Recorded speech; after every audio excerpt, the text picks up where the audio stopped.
Well, when you're talking about life expectancy, you can't ignore several things, and we'll get into those. The differences between males and females, wars, poverty, medical care, all those have an impact.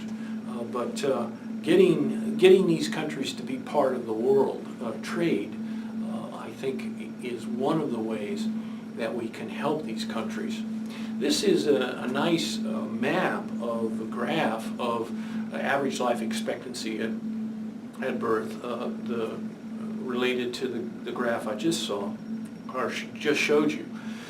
And as you can see, most of the world is doing quite well. The area that stands out the most is Afghanistan and Africa. We can explain it in Afghanistan, but it's hard to explain this in places like Africa. Look at Sierra Leone over there. Look at some of the other countries. Even South Africa has a very low life expectancy at birth. So these are numbers, I think, that need to be addressed in terms of help and where we need to be looking in the future for areas to improve. Again, when you increase life expectancy, you increase population. But so far, it seems that when we're increasing the population, we can take care of that population. So with the decrease in fertility rate that we're seeing and life expectancy increasing, we can expect to have world population increase, but eventually decrease, hopefully, in this century. I think the United States is still too low. We need to work on medical care here in the United States. Well, here is a graph of gender, life expectancy by gender. Male life expectancy on the x-axis, female on the y-axis. That green line that you see there, that's where men and women would be the same age or have the same life expectancy age. So anything that falls above that green line means that women are living longer. And of course, look at it, almost every country in the world, women live longer than men. So what's the reason for this? Why do women live longer than men? Well, nobody knows 100% for sure, but there are some ideas that certainly must be involved. One of them is that males tend to be more violent than females, and as a consequence, they take risk more often and die more often in their teens and in their 20s. So if you're in your teens, you're in your 20s, you're a male, you might keep that in mind. You might be taking risks that put your life in danger that no longer you need to be doing. One of the reasons that males were selected for, it's believed in evolution, is because they had to hunt. And taking risk, showing that you were courageous, you were chosen more frequently by females. And as a consequence, you also brought home more food for the family. That's why you got chosen more as a marriage partner. But it works too against you potentially now, because we no longer live in a hunter-gatherer society where those kinds of genes were selected for. So if you're the guy that can go down a cliff on skis, that may be just great and you get a good trophy, but it may not be good for your health. So I urge caution if you're a young person.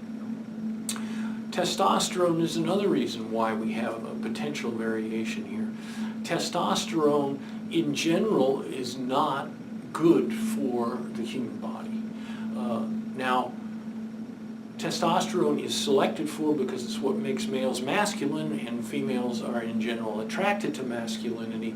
The problem is, of course, that that's for selection when you're in your 20s. But as you get older, testosterone can be harmful, and it may be the reason why men die younger. So testosterone is good at young, but evolution doesn't care about you passing genes on when you're in your 60s and 70s, because let's face it, how many men have babies when they're in their 50s, 60s, and 70s? So you can see that evolution isn't operating on what's best for us when we get to be old. that's operating on what was best for us in hunter-gatherer society when we're in our producing years. And that's the key to evolution. Well, that might give you some idea of why women live longer. It might also be that because of inequality in jobs, men tended to be in more stressful jobs than women. It will be interesting to see, now that we're starting to see women get equality, it'll be interesting to see whether the potentially increased stress is affecting them as much as it appears to be affecting men.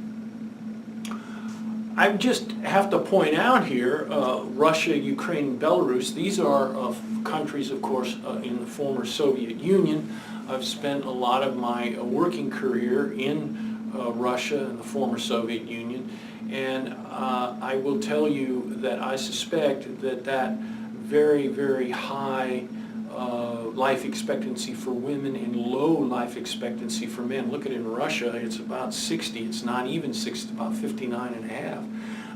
That is probably due to, at least in some part, massive consumptions of alcohol. I'm sorry to say, but Russia seems to have a massive drinking problem in their male population. So that may explain some of that movement towards the left. I'm just speculating here. I don't mean to insult any Russians. Well, I don't know what's going on in Montserrat or Botswana or South Africa, but males seem to fare pretty well there and females don't. So it would be interesting to get some information about that. But in general, there is a trend there, a nice trend, that shows that women worldwide live longer than men. Well, let's go on to these age structure diagrams. These are kind of interesting because they give us a very quick view of the population distribution by age. So we're plotting on the bottom axis the population within each group, and we're plotting age on the y-axis for both male on the left and female on the right. And this is an example of a developing nation. We typically find these pyramid-shaped diagrams in developing nations. They have very, very high fertility rates, so it tends to show very large numbers in the lower regions of the diagram, that is where the young are, and then a very quick drop-off as people get older and older because of poverty and war and so on. You tend then to kill off, well, I shouldn't say kill off, but you tend to see the dying of people at a much faster rate because they have a low life expectancy. And unfortunately, you'd like to see these countries have more of a developing nation type of outlook. So let's take a look at how much different it is in some of the developing nations. This is a typical example. This is Sweden's population. We call them pyramids because of the first one you saw, but the population pyramid for Sweden, this is in 2011, but it looks pretty much the same as it did in 2011 today. And that is that you just basically have columns with slight decreases at the top. It's suggestive that they've had a very, very constant birth rate, rather low, for both males and females, and that there hasn't been much death as these populations move up. And so you have a high life expectancy, very typical of developing nations. I hope that makes sense. And then you have developing nations like Germany, all kinds of cool things in Germany going on. Germany has a low fertility rate. You see that in the bottom of the diagram. And then as you approach the top, you see a massive amount of people in the central area. That's sort of related to their baby boom, if you will.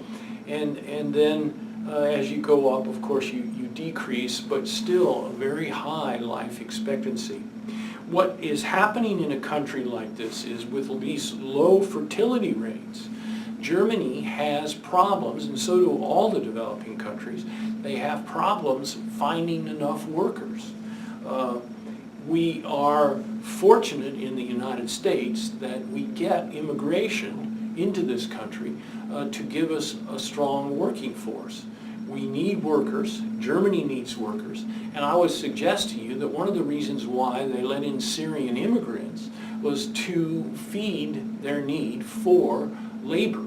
They don't have enough people in their country to support manufacturing.